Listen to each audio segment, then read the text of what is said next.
Okay, think about this. There's this one symbol you type like a dozen times a day, maybe more, and you probably don't even give it a second thought.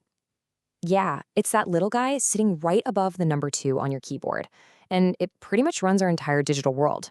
I'm talking, of course, about the at symbol. I mean, it's in every email, every social media handle. It's basically our digital address, right? Our online ID. It's the thing that connects us to, well, everyone all across the globe.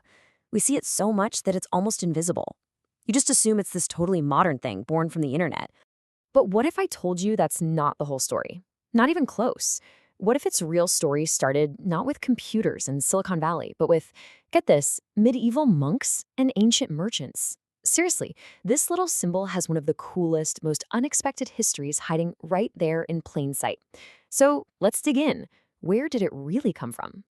All right, to find out, we've got to jump in a time machine. We're going way, way back, centuries back, long before electricity, before computers. We're talking about a world of ink, quills, and parchment. And that's where our story starts, inside a medieval monastery with a bunch of scribes who were just trying to find a clever shortcut to make their lives a little easier. Okay, so the key to this whole mystery is a word you might not have heard before, a ligature. It sounds fancy, but the idea is super simple. See, these scribes were all about efficiency. They had to save time, they had to save precious ink, and maybe most importantly, really expensive parchment. So what they do is squish common letters together into one single symbol. You can kind of think of it like the OG text abbreviation. And one of the words they had to write all the time, over and over and over again, was the Latin word ad. Now, ad simply means to, toward, or at. Sounding familiar yet? Yeah, this word was everywhere in the text they were copying. So here's the brilliant solution they came up with. Instead of writing out A and then D, a scribe would just take the long stem of the D and whoop, curl it right back over and around the A. And just like that, boom, the at symbol was born. It was this beautiful, super efficient shortcut for the word ad. But the story doesn't end there. The at symbol didn't just stay locked away in those monasteries with the monks. Nope, it broke out, left the world of sacred texts, and jumped right into the busy, chaotic world of global trade. And that's where it got a whole new job. For hundreds of years, it was basically a tool for merchants and accountants. It's funny, it kind of had a split personality. Over in the Spanish-speaking world, it got a name, the arroba, and they used it as a unit of weight, like for measuring wine or grain.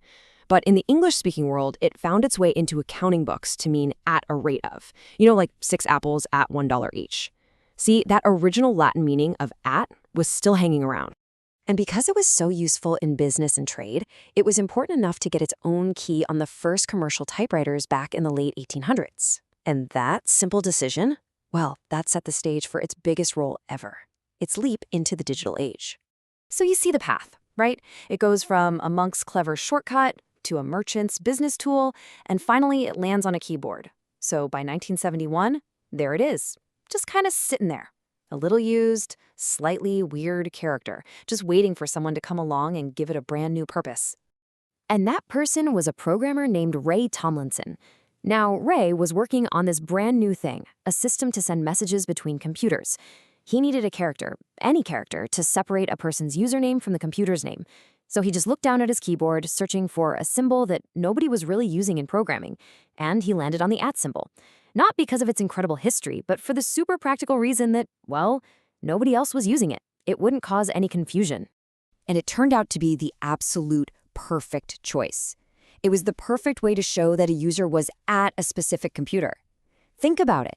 That ancient Latin meaning, at, suddenly found its ultimate modern home. So Tomlinson sent the very first email to himself, from one machine to another right next to it. And in that moment, the at symbol was totally reborn for the digital age. So seriously, the next time you're typing your email address, take a second and think about that. You're not just using a piece of modern tech. You're actually part of this long, unbroken chain that stretches all the way back to a medieval scribe trying to save a little ink and a 16th century merchant trying to keep his books straight. It's just an incredible journey, isn't it? From parchment to pixels. And it really makes you wonder, what other secrets are hiding right there on your keyboard? What's the deal with the ampersand, the and symbol? Or the hashtag? I bet every single one has a story just as amazing, just waiting to be told.